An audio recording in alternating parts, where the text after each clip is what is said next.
Hello and welcome to Gardening in the Pacific Northwest. My name is Elise and this is our Sunday, May 28th, 2023 edition of the podcast. This is a pretty frightening day for me because I'm also video recording this to put the podcast up on YouTube.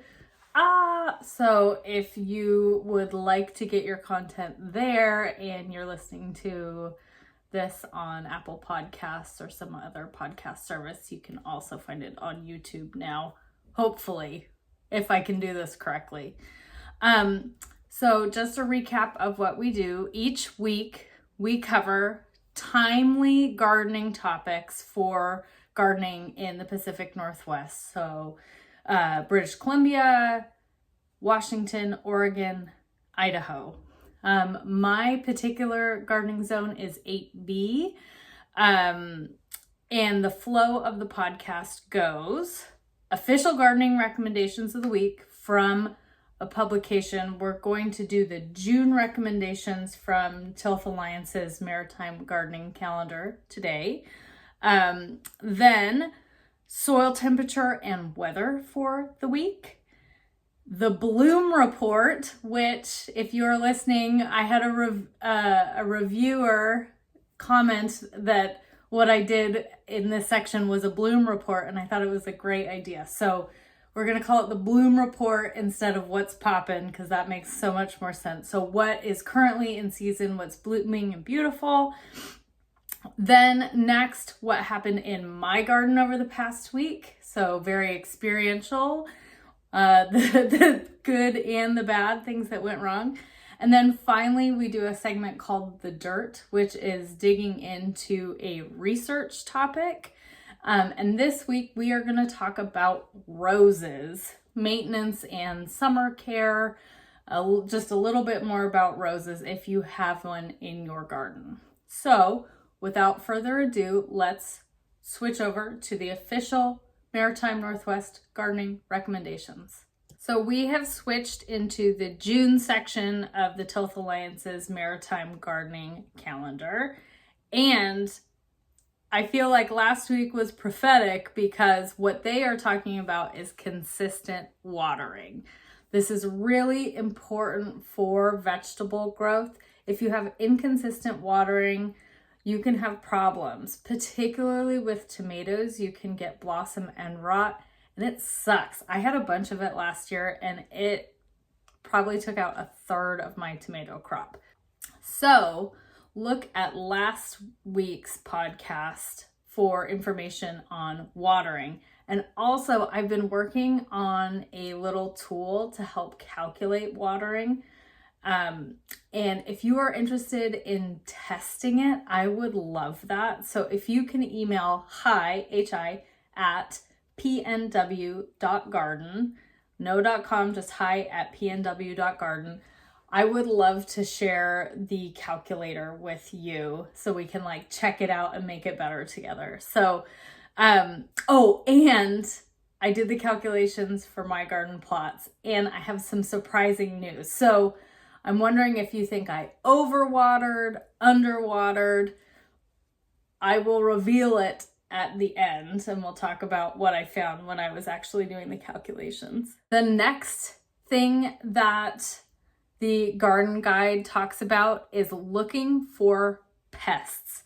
Right now, the cabbage butterfly and the cabbage moth are very active laying eggs, and so the best way that you can prevent them is by looking at your leaves and trying to find the eggs. Once they hatch into larvae, they will start eating your leaves, decimating your plants. So right now is a really great time to just kind of check your plants, see if you can find eggs on them, and look at Google, identify that the eggs are not beneficial, that they are the pests, and then you can, it's a little gross, but if you're wearing gloves, it's less gross. Crush them with your finger or dispose of them in some other way.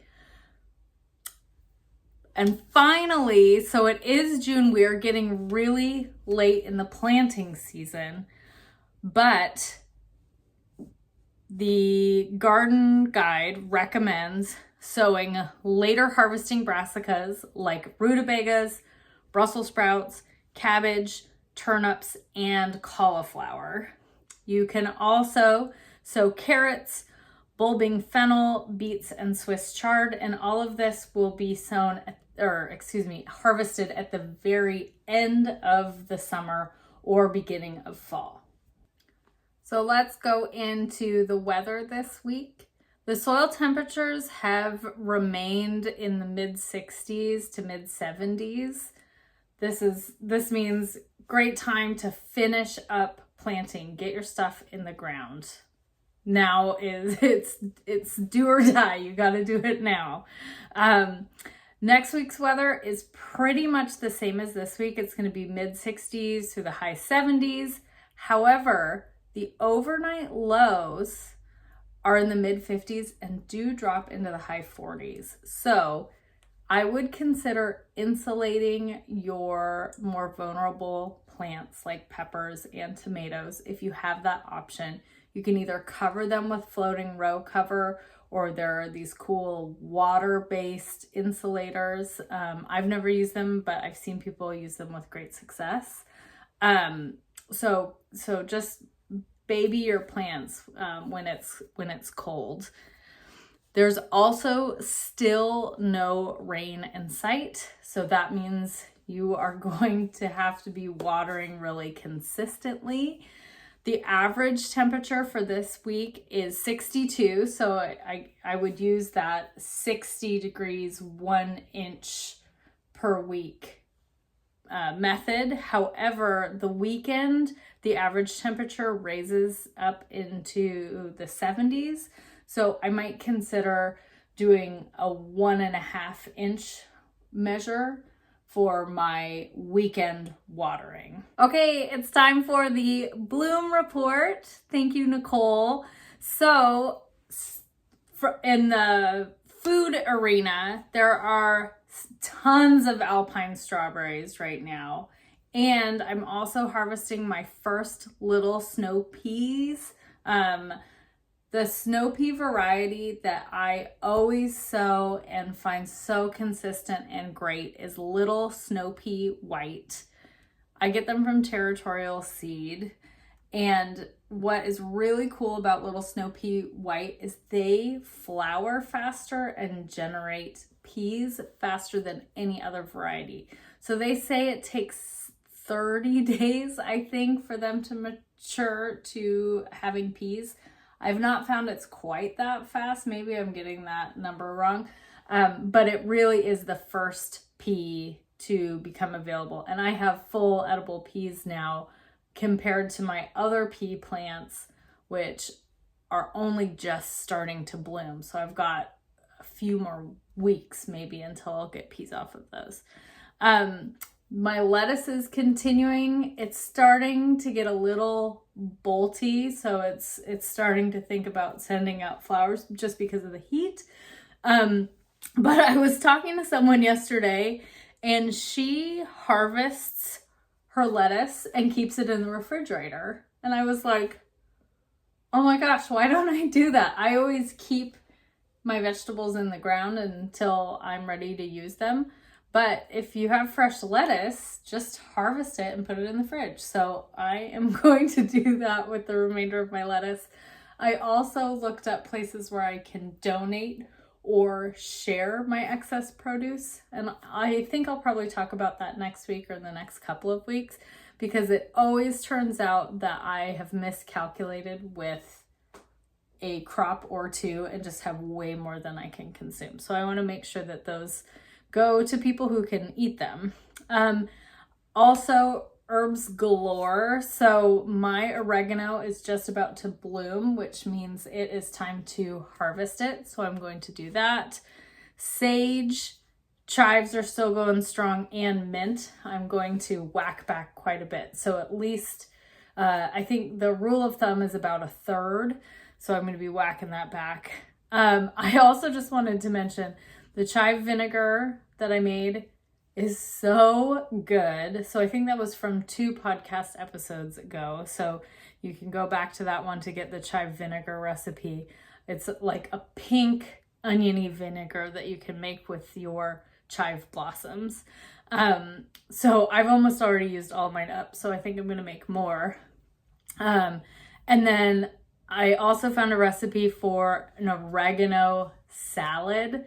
I have pounds of oregano. I have so much oregano, so I'm going to try making an oregano salad today.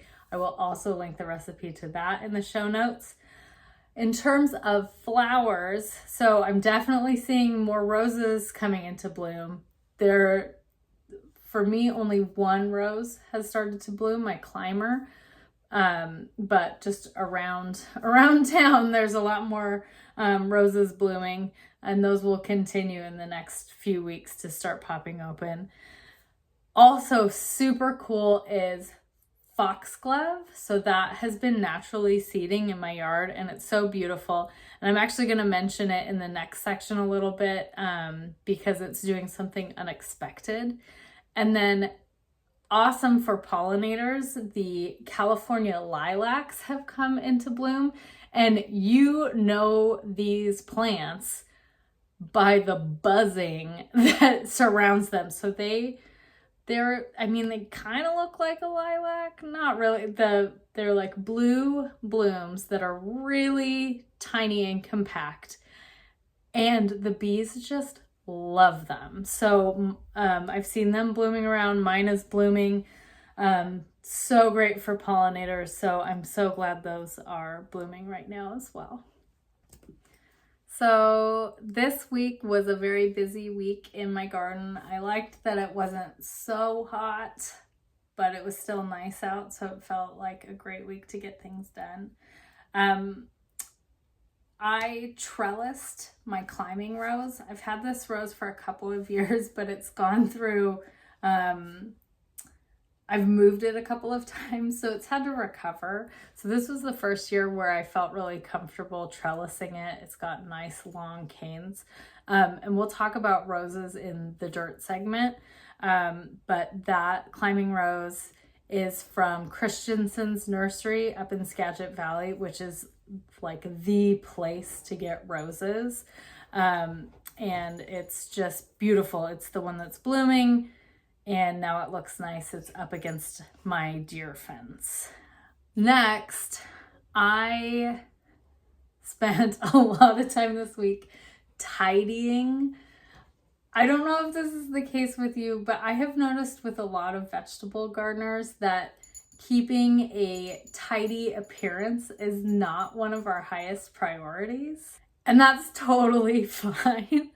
But I am totally guilty of like leaving trowels all over the place and like leaving my fertilizer bag out and it getting rained on and that sort of thing. So I really wanted to make an effort this year to make things a little bit tidier, clean up edges, that sort of thing. And I am really excited about this bordering technique that I found earlier this year. And the reason I'm excited about it is if you have ever built a border for a bed before, you know how much of a pain in the butt it is, especially if it's a budding grass. So, you know, they've got like that plastic, flexible stuff you can slam in the ground. There's metal versions of that. You can stack rocks, but grass inevitably makes its way underneath the rocks, or a weed whacker or a lawnmower will hit the plastic edging and make it look terrible. So I was looking up different edging techniques, and I finally found one that I am going to use for everything, and that is to set in bricks, so like rectangular, regular red bricks, vertically along the edge of my borders. And the reason why I love this so much is because you sink them into the ground like 4 inches, which is going to be a deterrent for grass to grow underneath it. It's not perfect, but it is it is going to be better than just like placing a rock on the ground. And then it has another, 3 or 4 inch lip up above. So a weed whacker is just going to hit the brick, not go over into your garden, not get snarled in some plastic. And I did this in a iris bed earlier this year, and it's stayed really well. I just measured them, put them in, and didn't use any, concrete or cement or anything. They're just pressed in. I walked on the edge and kind of made the dirt wet to really hold it in, and it looks great. So I did that for the front edge of my garden, and it looks really nice, I think, as well. One thing I wanted to mention, if you decide to do this method, is that I initially used a level when I did my first set of bricks, and I had like a beautiful level row of bricks, but then I walked away and I realized that the bricks were level, but the ground was not. And so I was running out of brick to go underneath the dirt. So instead of using a level to measure, which does make a really pretty edge, but does not actually work in practice, I just measured a distance from the ground to the top of the brick. So in the case in the front, I measured 4.5 inches above ground. And it does make it look a little bit less perfect along the top, but it doesn't mean that it'll kind of go off into the sky when the ground slopes down. So if you are building beds in the ground, or you have borders that abut grass, I would highly recommend this method. Building a raised bed can be really expensive, and sometimes just planting in the ground is the best thing to do. And I think this is a great option for really segregating that planting area from your walkways and your grass and that sort of thing. Okay, and 2 other things I wanted to mention about tidiness. So one is, I grew up around organic gardening. I just took that for granted. I have never thought about using pesticides or herbicides on any of my plants. Like, it just seems like disgusting. Like, why would you use chemicals in places that you put your hands and around food you eat? I'm just not into that. But I will say, I moved to a different area in Tacoma, and tidiness is really important around in this neighborhood, I have noticed. And maybe it's a generational thing or a cultural thing or something, but the use of herbicides is way more common here. So when I first got into my garden, it was like super weed free. There were no weeds growing in the gravel, and it took me a while to realize that the reason the garden looked so great is because most likely there was herbicides being used. And so, I guess tidiness is a spectrum, and I just think there's like organic gardening is a given. I sure hope if I can dissuade you from using chemicals in your garden, that would be great. But that unless you want to put in an incredible amount of work, you are going to have more weeds, more grass in unpopular areas, and that's okay. You put in as much work as you can, but taking a chemical shortcut just doesn't seem right to me. And then finally, I figured out a hack for tidiness that I am actually really excited about. I remember in my early 20s watching an episode of Rachel Ray. That was not something I did very often, but she talked about having a garbage bowl, or I thought about it as like a compost bowl, just putting your ends of vegetables and all your stuff in as you're working. And I had the realization that I could do that with 5-gallon buckets in my garden. So as I'm weeding, I have 2 buckets next to me. One of them is for compost. One of them is for garbage. So like I use nitrile gloves. So when those break, I put them in there. Garbage I just find in the soil and stuff that goes in there. And it is a game changer in terms of keeping things clean as I go. So often I will get distracted or have to move on to something else and leave a pile of cuttings or weeds or something just laying on the ground. And that is definitely something I'm guilty of doing regularly. Now with this 2 bucket method, I can just toss them in there, and then worst case scenario, the stuff just stays in the buckets, but I can set the buckets aside. I'm also going to get one of those bucket tool belts for my garbage bucket, not for the compost bucket because I'm going to dump that really often, but I think I'm going to keep my tools in the garbage buckets tool belt so I don't leave my trowel and my clippers and all those things just kind of laying around the garden as well. All right, so next, I mentioned that foxgloves are coming into bloom right now, and I have always had the purple common foxglove in my garden. However, whether through cross-pollination or some spontaneous genetic change, about 1/3 of my foxgloves are white. And they're like a variety of whites and purples. Some are white with purple interiors, purple spots. Some are more of a yellowish white with no spots. It's really, really fun to see. I love genetic variation in flowers.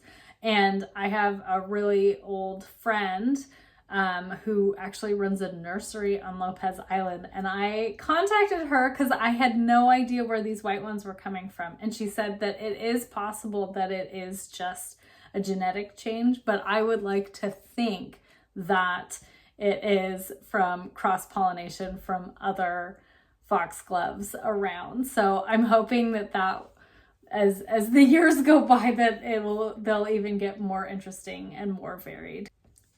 I didn't want to put this in the bloom report, but the next thing that I wanted to mention is happening in my garden is that I am getting a ton of false dandelion growing. And for the longest time, I did not know the difference between dandelion and false dandelion. So false dandelion, the leaves are more fuzzy and the stems are thinner, where dandelion stems are thicker, and if you break them they have a kind of white goo that comes out. False dandelions are really coming out now, later than dandelions, and man, they are just so prolific right now. So don't blame dandelions if you've got a bunch of dandelion looking weeds. They may be false dandelion. I think they're also called cat's ear. If you're watching this on YouTube, you'll get to see a picture of them. But otherwise, I will link a link to photos in the show notes. Okay, and then finally, we mentioned from the Maritime gardening guide that pests are coming, and I am certainly seeing that in my garden. Definitely having more slug activity.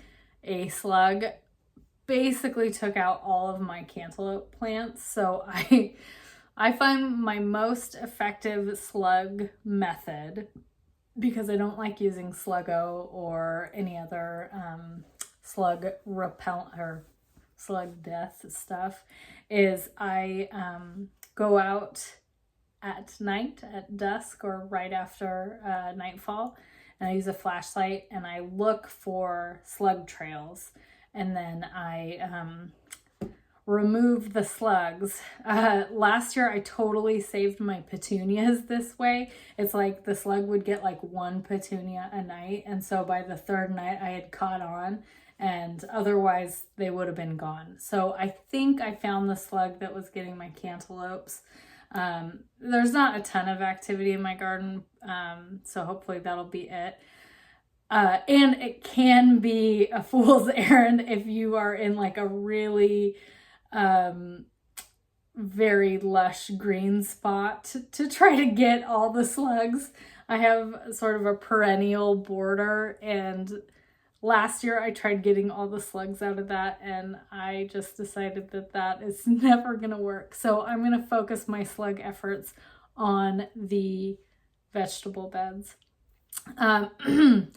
Now, you don't want to relocate slugs. You do want to end their time. So you can either smush them if you are not too squeamish, or I guess you could bag them, put them in the garbage, or feed them to chickens who love them. Then let's see, also, if you've seen these lovely white butterflies, to me it's like they're the only butterflies around anymore, which stinks. Sometimes I see other ones, but they're definitely the most common. Those are actually cabbage butterflies. So there's cabbage butterflies, there's cabbage moths. They're different, but they essentially have the same effect on your plants. So those butterflies will lay eggs that will turn into larvae that will just totally decimate your crops as well. So as I mentioned before, you want to be looking out for them.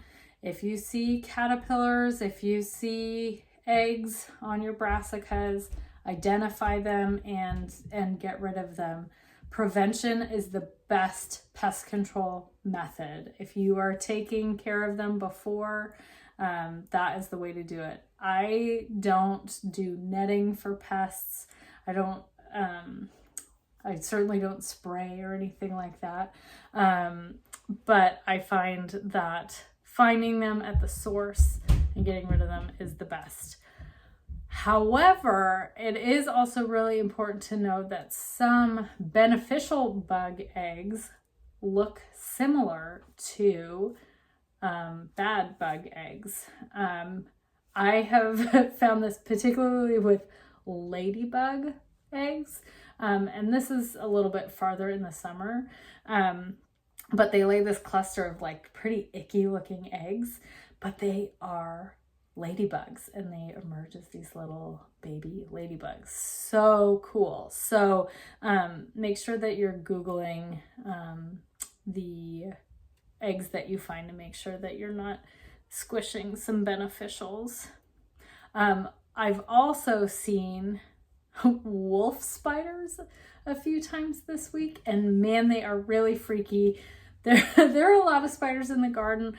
I think all of them are totally fine, not poisonous, but they can be kind of scary. Wolf spiders are not web building. I think they like jump on their prey. But what is crazy about them right now is they're in the dirt. They like to kind of lay out in the sun. So if you're digging in a hot place of soil, you might see them. But I've seen 3 of them now carrying egg sacs behind them. So the egg sac is almost as big as the abdomen of these spiders. And they are just right there in the dirt, right where you're working. So it's like, but they are harmless. I guess if you get bit, it hurts, but they're not poisonous. So, they're creepy, they're crawly, but they are great for your garden. So leave them be to the best you can. And I just wanted to do a plug.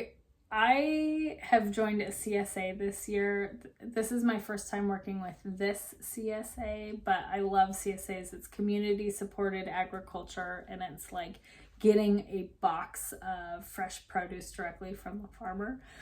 And I am getting it from Helsing Junction. They are a women-owned farm in Rochester. South of Olympia. And I saw in their email blast this week that they have a couple more shares available. So I just wanted to give a plug. I'm like not affiliated with them at all, but if you are looking for fresh organic produce, you should check them out. It's called Helsing Junction. And also related to that, you will still see a lot of seeds and a lot of transplants available right now. Just because they're available in the store does not mean that it is the right time to plant. It drives me bonkers that they will start selling seeds that in like March, or transplants in March that shouldn't be planted until May. So be mindful if you are purchasing stuff now, it may not be the right time to plant it. So do your research before you waste your money. There are just so many seeds. If you see some on sale, I would totally snag them for next year. But in terms of things that you should be planting from seed right now, the number of things is very limited, as we mentioned earlier. So there's lots of stuff around. It doesn't mean you will have success with it now. All right, it's time for the dirt. We are talking about roses in this dirt segment. And I think it was my mom who said this. I can't remember who said it, but they said, rhododendrons are for the United States and roses are for Europe. And I kind of have to agree with it. Rhododendrons are so beautiful here. They are so well adapted to the soils. They are prolific bloomers with so little maintenance required. And then we have roses, which are really a pain to grow here, but are beautiful and worth it if you want to spend the time maintaining them. So I have a half dozen roses that I steward because they really do take a lot of work if you're comparing them to rhodies, which essentially take no work. They need a lot of pruning, a lot of maintenance to keep them aphid free, a lot of maintenance to keep them disease free. They'll get things like black spot really easily. But gosh, they are really beautiful. I have one rose bush. It's a Desmond Tutu variety rose bush, and it's a beautiful red rose. And it is like the showstopper every year. It's such a huge, vibrant, beautiful rose. So I find that roses are worth it, but I'm like trying to show my arm in the video here. They are a pain, and I'm like covered in scratches right now because I did do some pruning this week, and it looks like I have a cat. I am very covered in scratches. So yeah, let's talk more about roses and what you can do to maintain the roses you have now if you are lucky enough to have some. So the first thing I want to say is that if you inherited a rose, look at it closely. If it is sort of a red or magenta rose with a yellow center, you will see these roses everywhere. And it is called Dr. Huey. That's the variety, is Dr. Huey. And the really funny thing about Dr. Huey is that it is actually a rootstock rose. So roses are typically grafted onto a stronger rootstock. That is just how you buy roses. And Dr. Huey is like far and away the most popular rootstock rose.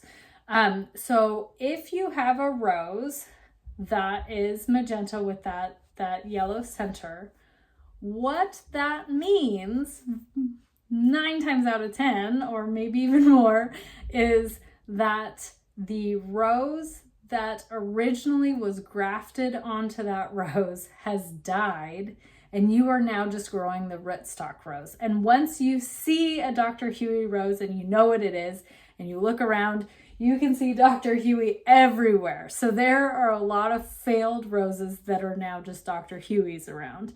That doesn't make it any less beautiful. I know people who maintain their Dr. Hueys and they look great. But just know that that is what's going on. One other thing about roses is that they need to be pruned very aggressively, like to the point that you're like, oh my gosh, am I going to do damage to this plant? Now, typically you want to prune them in late winter or very early spring, right as the buds are emerging or right before the buds emerge, and you like clip them down to like half. It's so crazy. Every year I'm like, oh, did I do too much? And every year I'm like, nope, it was the right thing to do. So they need a really hard prune in the winter. It is not the winter, but I was finding that, so my Desmond Tutu and I have a glacier climbing rose were really getting too close together. Their foliage was sort of intertwining. The foliage was too dense. So I actually did a pretty aggressive pruning on both of them right now, and they will benefit from the pruning anyhow, even though it's not quite the right time. Certainly keeping airflow and just space between the roses is way more beneficial than not pruning them. So what I did is looked for canes that were crossing and rubbing on each other, growth that was just too tight. If I had a cane that had black spot on the majority of the leaves and it wasn't in a good place anyway, I just took out the whole cane. So that's the branch that's coming off of the root. I'm just cutting that down at the bottom. Yeah, so be pretty aggressive with your pruning. Roses will like that. The other thing that I had to do a ton of this week was stripping black spot leaves. So it literally is a black spot on the leaf. It might start turning the leaf yellow as well. But you want to remove those leaves so that I think it's a fungal disease. It doesn't transmit to other leaves.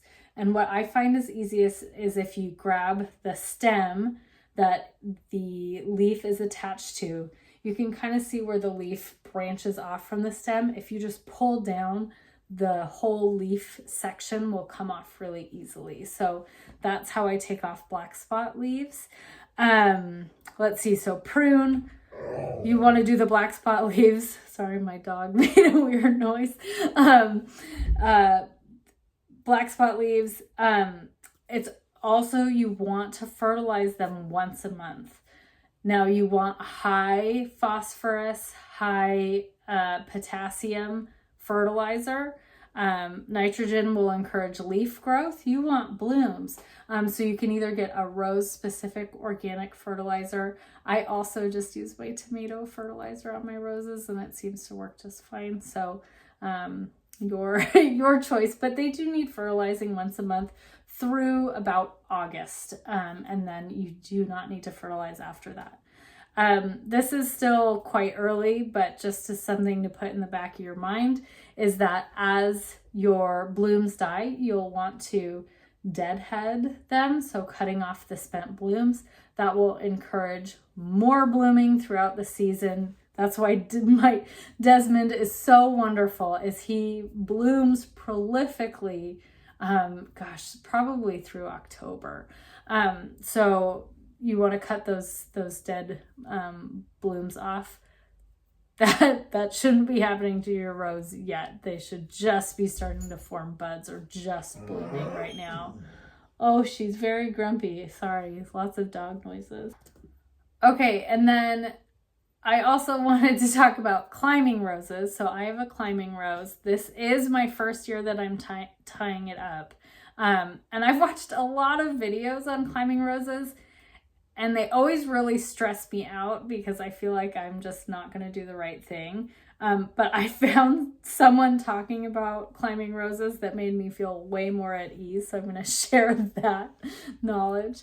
So the big thing with climbing roses is there is the main leader cane, and then there are side branches that come off of it. And the leader cane is where the length of the height of the rose will come from, and then the side branches are the ones that will have the blooms.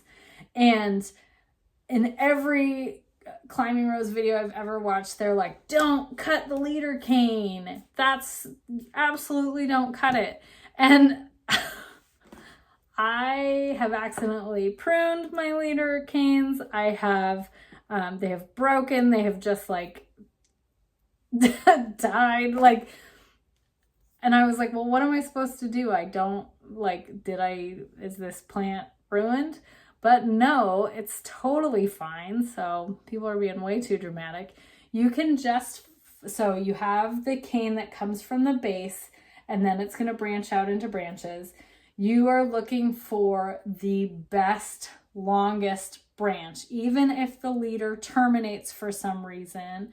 If it got cut for whatever reason, you can take the next longest branch and kind of follow it and turn that into the leader cane. So then once you've established what the leader cane is, just, try not to trim that one. But like, if you do trim it, it's not the end of the world. You're going to be fine. Your rose is going to be fine. It's going to be beautiful. Don't worry about it. And what you want to do is put that cane at less than a 45-degree angle. So you want it either horizontal or up to under 45 degrees. And the reason for that is because it will send branches upward that will then flower. If the leader cane points straight up, it'll just flower at the top. So you'll just have a big long stick with blooms at the top. So what you want to do is bend that over so it's horizontal as possible. And then the blooms will come all along the side. So what I did is I very, very loosely zip tied what I established to be the leader canes to my deer fence. So there's lots of room for that cane to get bigger. And did that at an angle, kind of made it look the way I wanted to, and then zip tied it all along. I also, again, roses like to be pruned. I also took back any canes that didn't really make sense with how I wanted it to be against the fence. And that, that was a few of them. It wasn't half or anything like that, but probably a quarter of the canes I took off. And then let's see. So yeah, I'm already seeing the benefit of having the cane at a 45-degree angle. It is blooming off the sides. I did actually notice I have a fuchsia that I had in a pot that had not been transplanted out. And essentially the same thing happened to the fuchsia, where it kind of fell over and was almost horizontal. And the blooms started coming up off of the sides and going up and creating way more blooms, compared to another fuchsia that I had that was sticking straight up. It only had blooms at the top. So I think this is maybe a common thing among flowers. I'm not an expert at all, but having things at an angle will create more blooms. Okay, so that's it. Finally, I wanted to tell you the results of my watering test. So I measured all of my beds. I tested the flow of my hose at the velocity, the flow rate that I typically water my vegetables. And I was super surprised. I am totally underwatering my vegetables. And I've been doing this for years. So when I actually did the math for 1 inch a week, it was way more water than I typically give my vegetables. So, yeah, probably by half or more. So I am going to stick with this watering schedule. I think it is really helpful. As I mentioned before, I did create little cards to hang in my garden for each bed to tell me how much to water at each temperature. And then also a worksheet to calculate how many minutes I should be watering each day. If you are interested in that, please reach out. I would love to share that with you and would love your honest feedback if it makes sense, because I think this would be a cool resource for us. I've never seen anything like that before. And you know what? That's our show for today. This was a longer one. Please subscribe, whether you're on YouTube or on Apple Podcasts, whichever method you get your podcasts. It would mean the world to me if you subscribed. And if you leave a rating or a review and send me an email at hi@pnw.garden, I will mail you some seeds from my garden to you, snail mail style. You will get some seeds from me. So please consider subscribing, rating, reviewing, and getting some seeds. It is so fun to send that mail. I love it. I love hearing from you. So thanks. Have a great Memorial Day weekend, and we'll see you next week. Bye.